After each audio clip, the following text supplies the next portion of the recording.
Bien, ¿qué tal, jóvenes? Este video trata sobre la práctica número 5 para la realización de la práctica de la segunda ley de Newton. En esta práctica vamos a estudiar la segunda ley de Newton, que consiste en la aceleración, pero primero vamos a echarle un vistazo a los conceptos que estamos estudiando. Básicamente las leyes de Newton nos describen cómo se mueven los cuerpos, ya sea los cuerpos celestes o cualquier otro cuerpo, en un plano, de acuerdo a las fuerzas a las que es sometido. La ley de la inercia, que es la primera ley de Newton, nos dice que un cuerpo mantiene su estado de reposo o un estado de movimiento rectilíneo uniforme cuando está en equilibrio. Es decir, el equilibrio significa que las fuerzas que inciden sobre un cuerpo dan cero, o la sumatoria de las fuerzas es cero. Por ejemplo, supongamos un cuerpo cualquiera, como el que vemos acá. Es una pequeña aplicación.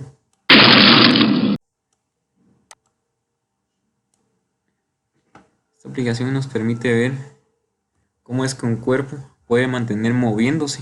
En este caso no existe fricción, entonces el cuerpo se podría decir que está en equilibrio, al menos en el eje X y en el eje Y también. En el eje X porque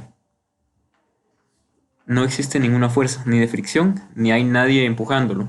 Entonces, el cuerpo se mantiene a una velocidad constante. Sin embargo, veamos otra cosa. En el eje Y también hay equilibrio. ¿Por qué? Porque existen dos fuerzas que se contraponen, la fuerza del peso y la fuerza normal. Entonces este cuerpo está en equilibrio. ¿Qué cuerpo no está en equilibrio? Cuando yo le aplico una fuerza, y aquí como la fricción no existe porque estamos en una superficie que se considera con un coeficiente tanto cinético como estático de 0, entonces si yo le aplico una fuerza, por ejemplo, de 1 Newton, aparentemente ahí ya debería de tener una aceleración. Es decir, no hay equilibrio de fuerzas. Entonces ahí ya está agarrando una aceleración, pero como es tan pequeña no se puede ver. Pero si le pongo una fuerza de, por ejemplo, 40 newtons, entonces ya se puede ver un vector de fuerza hacia la derecha, y como no hay nada se produce una aceleración. Entonces ahí estamos explicando tanto la primera ley de la inercia, es decir, que un cuerpo puede seguir moviéndose a pesar de que no se le esté aplicando ninguna fuerza, y a la vez que el desequilibrio de fuerzas produce una aceleración como producto. Esas son las primeras dos leyes de Newton. Y la tercera solo dice que es la ley de la acción y la reacción. Veíamos en un principio, en este pequeño gráfico, ahora supongamos que le pongo un coeficiente algo grande. Bueno, eso lo hice solo para que el cuerpo se quedara en reposo. Entonces veamos una cosa: acción, acción y reacción.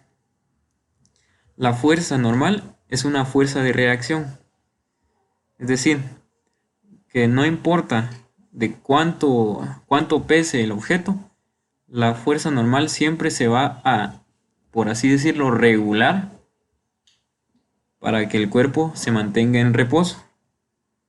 Entonces, aquí yo puedo aumentar la masa del objeto, y si se dan cuenta, al mismo tiempo aumenta o disminuye la fuerza normal.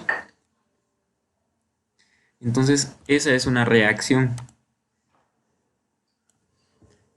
Bueno, entonces ya vistos los tres conceptos importantes a estudiar en esta práctica, vamos a ver a lo que es la práctica. Aquí tengo una imagen.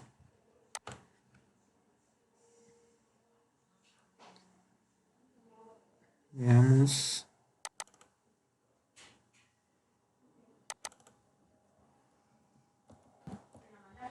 Bien, nuestro sistema es el siguiente. Aquí está de una manera un poco más interactiva, pero aquí también se ve en su instructivo, está claramente explicado todo esto. Consiste básicamente de dos cuerpos, masa 1 y masa 2, que están conectados por medio de una cuerda que pasa a través de una polea sin fricción. Aquí se ve el sistema completo.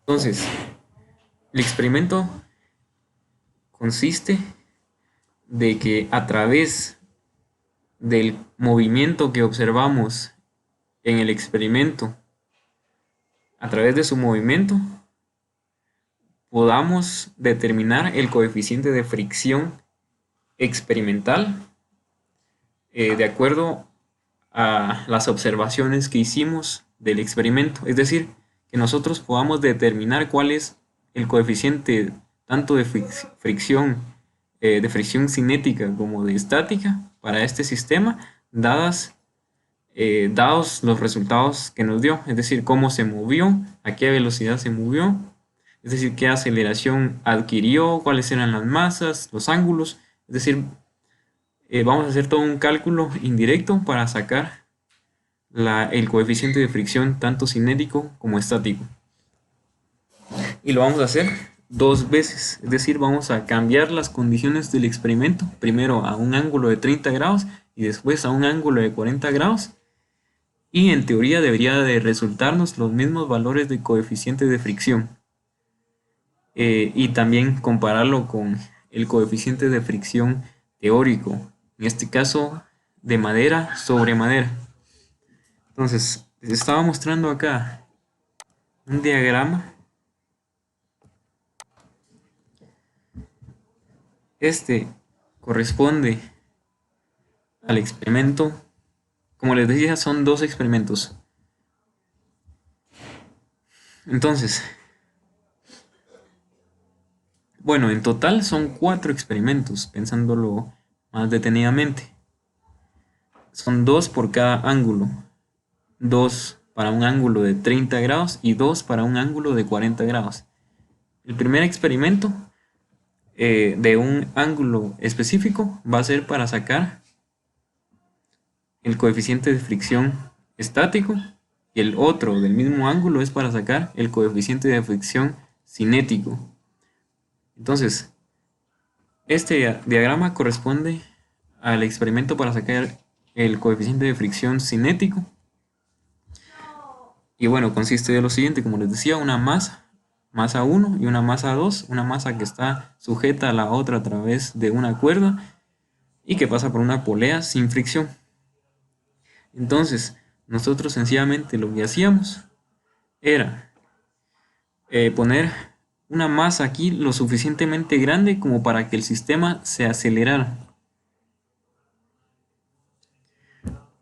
Veamos de manera interactiva qué es lo que ocurre acá. Primero, ¿qué es la fuerza normal? Como les decía, la fuerza normal es la fuerza que ejerce una superficie sobre un cuerpo de manera perpendicular a la superficie. Aquí, la superficie es esta y la fuerza normal es perpendicular a esta superficie, por lo tanto va exactamente hacia arriba, a 90 grados. Pero ¿qué pasa si, por ejemplo, yo pongo el cuerpo acá? Bueno, primero que nada, se está deslizando. Entonces voy a hacer un pequeño cambio acá. Voy a usar este. Voy a poner una fricción un poco grande.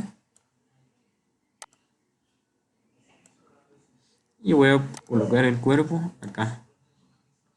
Si se dan cuenta, ahí no está cayendo. ¿Por qué? Pues porque las fuerzas están equilibradas. Quiero que miremos varios conceptos. El primero es la normal.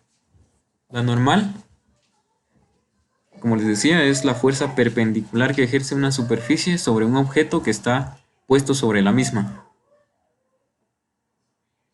Entonces, aquí no hay que confundirse. La fuerza normal no siempre es masa por gravedad, no siempre es el peso del objeto. Porque aquí el peso del objeto va en esta dirección vertical. pero la normal no puede ir en la misma dirección que la fuerza, sino perpendicular a la superficie. Y la fuerza normal es la fuerza necesaria para que este cuerpo se quede en reposo en este eje, en el eje Y en este caso. Vamos a tomar nuestro eje Y un poco inclinado. Entonces la fuerza normal se ajusta de manera que el cuerpo no se hunda sobre la superficie y obviamente no se eleve del suelo. Entonces no importa qué peso tenga o qué masa tenga el objeto. Por ejemplo, acá estoy variando el peso o la masa del objeto y vemos, miremos el eje Y. El eje Y tenemos una fuerza que es la componente, esta componente de nuestro peso, y al mismo tiempo se aumenta la fuerza normal de tal manera que no se produzca un desequilibrio. Entonces solo se ajusta para lograr el equilibrio. Y algo que podemos observar a través de este experimento también es que no importa qué masa tenga el cuerpo, nunca se va a deslizar si no están dadas las condiciones. ¿Por qué creen que acá no se desliza el cuerpo? Pues es por un principio muy sencillo, como aquí se los voy a mostrar. ¿Por qué no se deslizaba el cuerpo? Para que se deslice, tiene que haber un desequilibrio en el eje X. Tenía esto acá, un cuerpo, y este es mi eje X.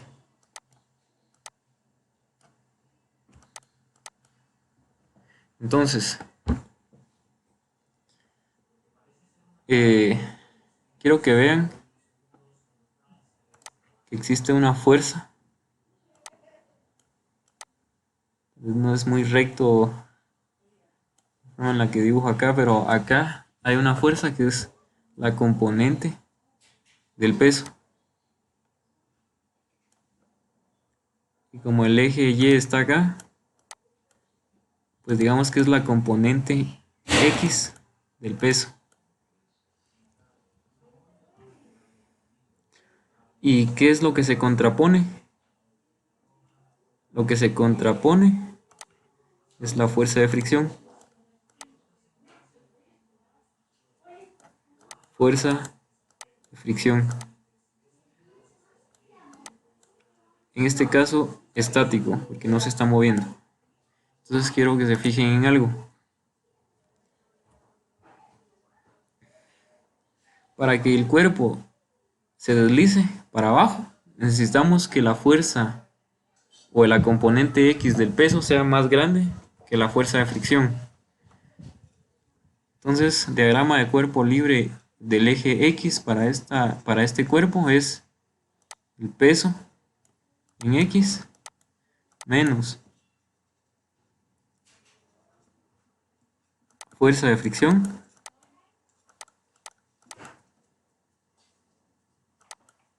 y como no se mueve es igual a 0. Pero el peso es igual a la masa del cuerpo por la gravedad.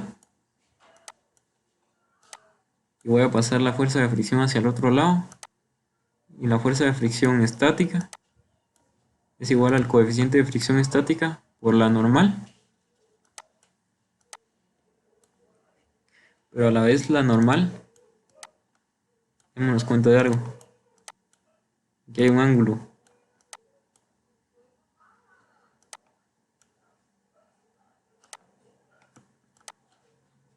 Este es el peso.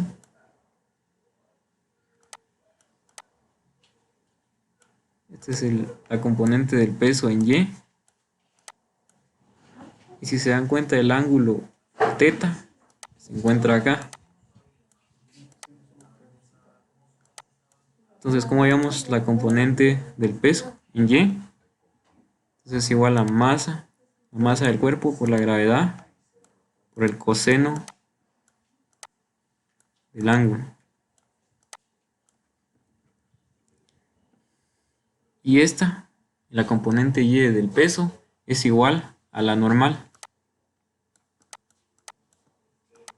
Porque la normal, como les decía, se adapta para que el cuerpo se mantenga en equilibrio. Entonces, vamos a poner eso en esta ecuación. Masa por gravedad es igual al coeficiente de fricción estático por masa por gravedad por el coseno del ángulo. Entonces, si se dan cuenta, la masa se elimina acá. Por lo tanto, no importa qué masa tenga nuestro cuerpo, nunca se va a deslizar.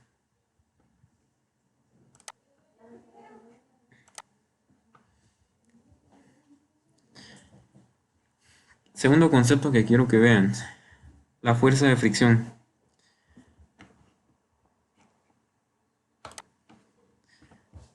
Obsérvese algo en este diagrama.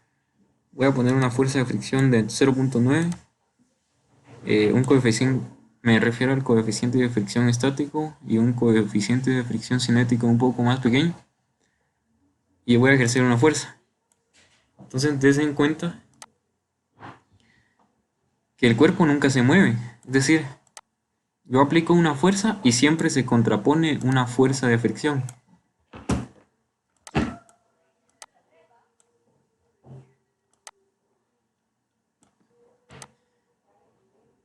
Entonces, aquí podemos ver que la fuerza de fricción también cambia. Es una reacción que se opone a la fuerza que se le ejerce al cuerpo. Eso quiere decir que la fuerza de fricción nunca va a ser constante, va a depender de varios aspectos. Pero resulta que hay un límite. Es decir, nosotros podemos aplicar una fuerza a este cuerpo y siempre se nos va a hacer o más grande o más pequeña la fuerza de fricción, pero va a haber un límite en el que la fuerza de fricción ya no va a poder igualarse a la fuerza que se le está aplicando y por lo tanto surge el desequilibrio y comienza nuestro cuerpo a acelerarse. Entonces a ese fenómeno, en este caso estábamos observando el cuerpo en condiciones de reposo, es decir, que no se movía y podíamos ver que la fuerza de fricción puede crecer o decrementar de acuerdo a la fuerza que se le aplica. Entonces esto nos dice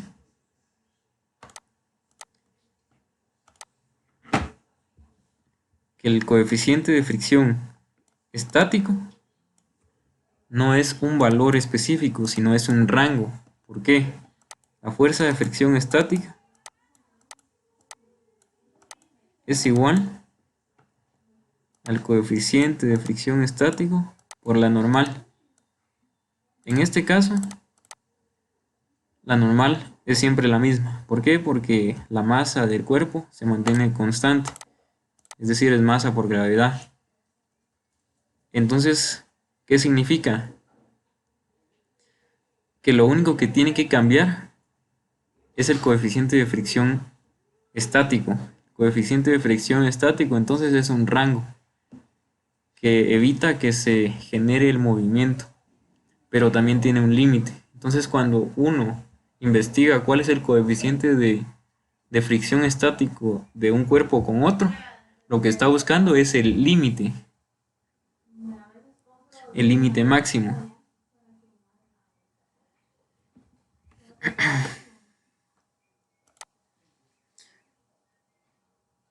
Entonces, ya analizando nuestro sistema en particular, como les decía, tenemos un plano inclinado a cierto ángulo, una masa, se generan varias fuerzas y se genera una aceleración. ¿Por qué se genera la aceleración? Como les decía, porque hay un desequilibrio, es decir, en un cuerpo, el diagrama de cuerpo libre, una fuerza no iguala a su contraparte y por lo tanto se produce una aceleración en el sentido de la fuerza que le gana, en la fuerza más grande. Entonces, en este caso, la fuerza del peso es muy grande, produce una aceleración que podemos ver en esta ecuación. Es decir, ponemos positiva la dirección del peso de la masa 2 y se le contrapone la tensión. Pero como la tensión no es lo suficientemente grande como para detener el cuerpo, entonces esto se iguala a masa, a la misma masa, o sea, a la masa que se está estudiando por una aceleración, es decir, se produce una aceleración. Entonces aquí nos sale una ecuación para el segundo cuerpo. Sabemos también que el segundo cuerpo obviamente no está en equilibrio, sino experimenta la misma aceleración que este otro cuerpo, porque están conectados y esta cuerda no se estira, siempre mantiene su misma longitud. Y aquí vemos la ecuación. Entonces, según el diagrama de cuerpo libre de la masa 1, hay una fuerza de tensión hacia la derecha y el resto de fuerzas van hacia la izquierda, que es la componente X del peso del cuerpo y la fricción. Entonces, tensión, como les decía, menos la componente del peso menos la fuerza de fricción. Y esto es igual a la masa del cuerpo en estudio por la aceleración que se produce. Entonces de acá es que se genera esta ecuación que van a ver en su instructivo. Y ahora veamos para el caso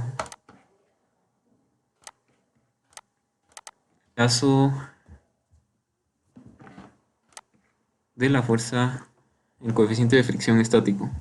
El experimento anterior era para el coeficiente de fricción cinético y este es para el coeficiente de fricción estático. ¿Por qué? Porque no se está moviendo el sistema, no existe ninguna aceleración.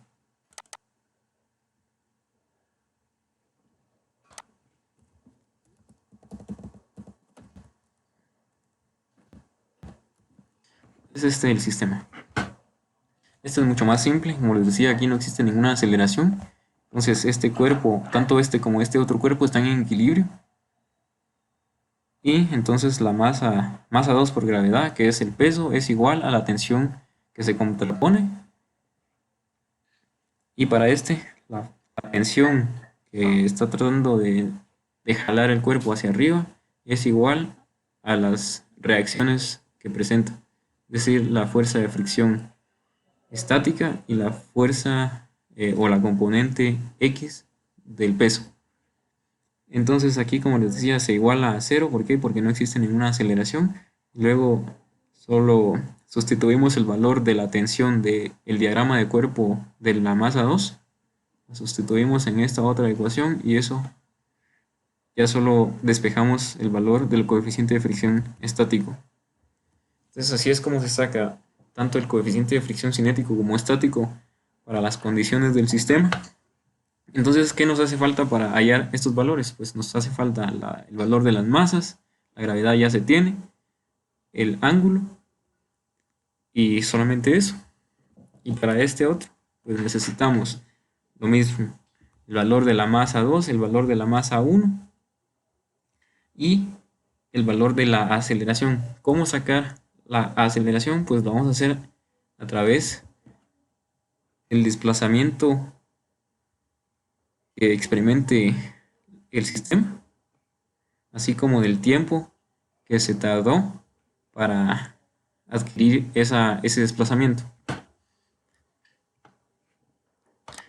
Entonces,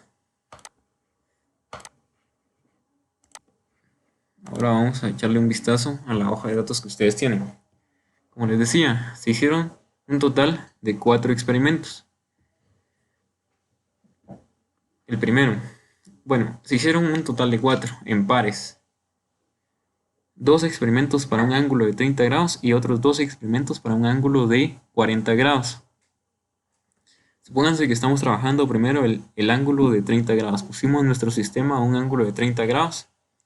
Entonces, hablemos del experimento para sacar el coeficiente de fricción estático.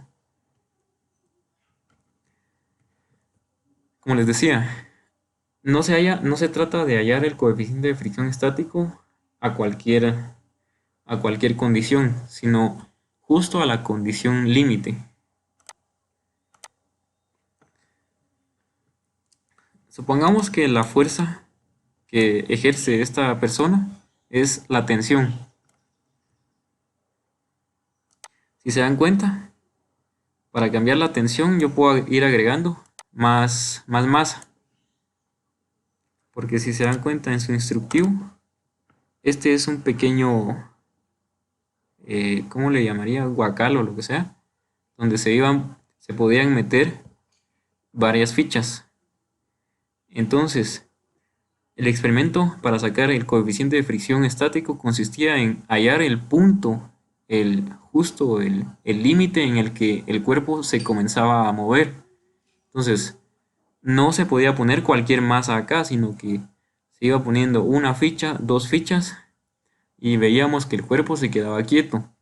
Pero justo una ficha, supongan se tienen 4 fichas, meten la quinta y el cuerpo se comienza a mover, entonces tienen que quitar la quinta ficha, se quedan con 4 y esa sería la masa que produce las condiciones límite. O sea, en ese punto es donde vamos a lograr hallar el límite de coeficiente de fricción estático.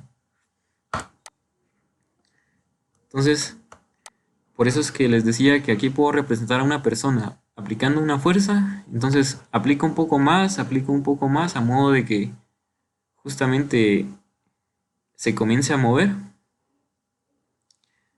Y en un punto la fuerza de fricción que se opone al movimiento ya no va a poder seguir creciendo para que el cuerpo se mantenga en reposo y se va a iniciar el movimiento. Es decir, se va a llegar al límite del coeficiente de fricción estático. Entonces, llega al límite. Es bastante. Voy a disminuir un poco los valores.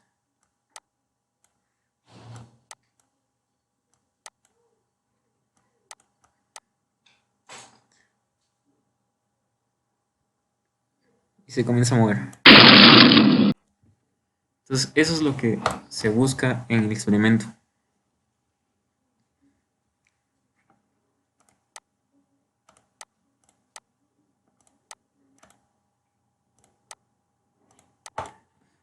Bueno, aquí les estoy mostrando el material de apoyo, explicándoselos paso a paso.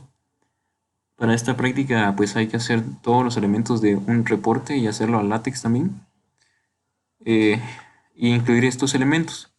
Entonces, como les decía, son un total de 4 experimentos, de los cuales vamos a obtener 2 coeficientes de fricción cinético y 2 coeficientes de fricción estático, que en teoría deberían de quedar igual, y luego compararlo con los valores de coeficiente para la madera contra madera. Entonces, en las tablas, primero van a hacer una tabla como esta, y en esta celda, por ejemplo, o al menos en esta columna, se van a poner las alturas alcanzadas, es decir, el desplazamiento. Toda esta tabla es para hallar la aceleración que tomó. Por ejemplo, déjenme explicar un poco más cuidadosamente.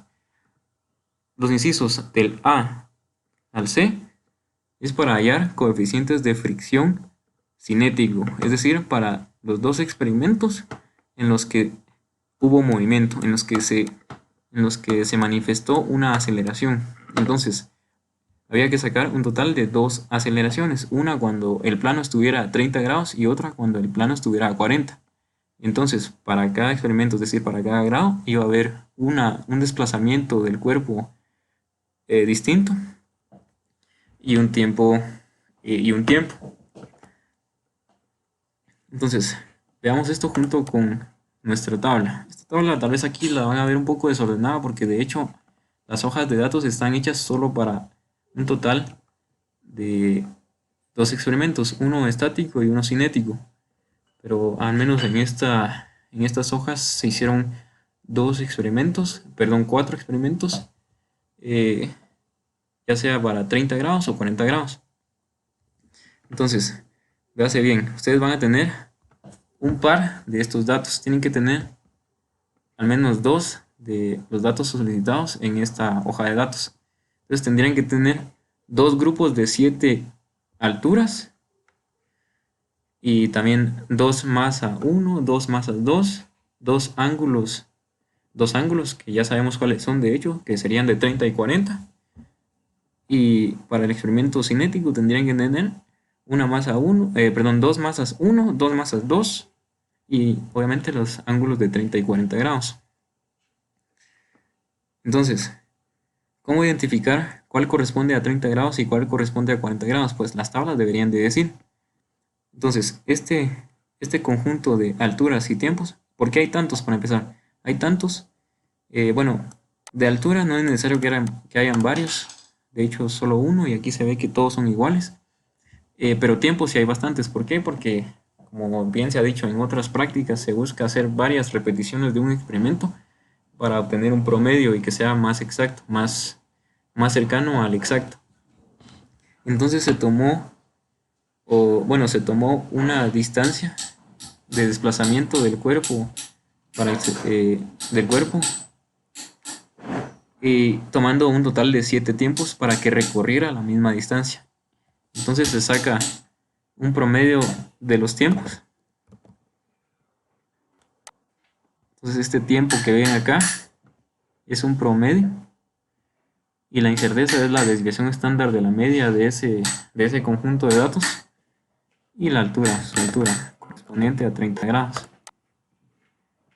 Si se dan cuenta, esta tabla corresponde al ángulo de 30 grados. ¿Por qué? Porque aquí está. Y luego necesitamos otro conjunto de los mismos datos, pero correspondientes a un grado de 40 grados. Y aquí ven que los tiempos también cambian. Entonces, de estos datos yo podría sacar un promedio de los tiempos, que se ve acá, y el promedio de estos otros tiempos terminaría poniéndolos en la fila que corresponde a un ángulo de 40 grados, así como la aceleración. Ustedes ya saben cuáles son las fórmulas de cinemática y de hecho ahí también está en su instructivo, así como cómo sacar la incerteza.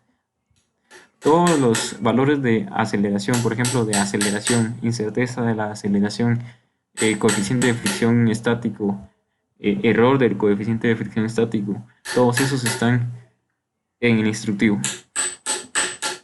Y así es como se llena esta primera tabla.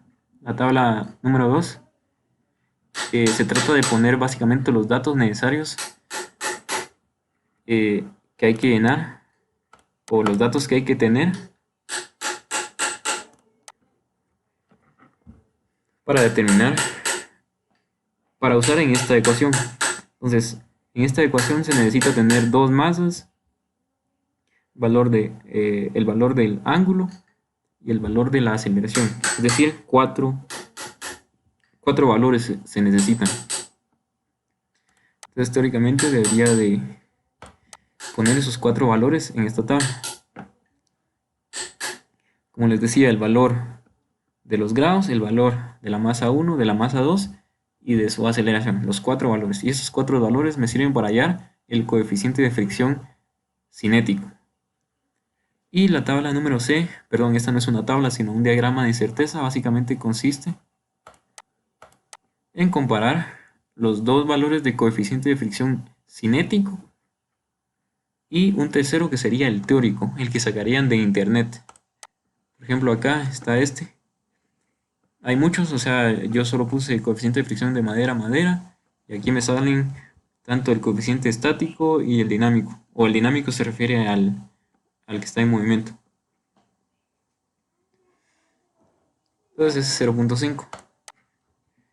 Entonces este diagrama de incertezas básicamente hace una comparación.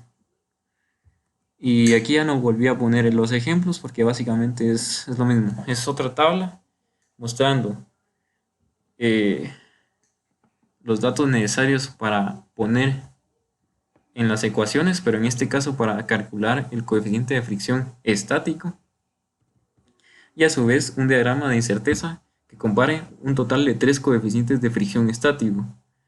Uno a 30 grados, el otro sacado del experimento a 40 grados y el tercero que sería el coeficiente teórico, el coeficiente de fricción estático teórico.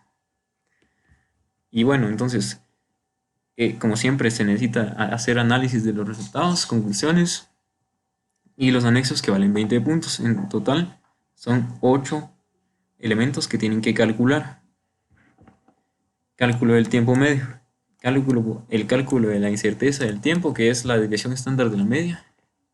El cálculo de la aceleración del sistema se saca por ecuaciones de cinemática. El cálculo de la incerteza de la aceleración está en el instructivo. Es decir, estos dos, a partir del inciso C, todo está en el instructivo.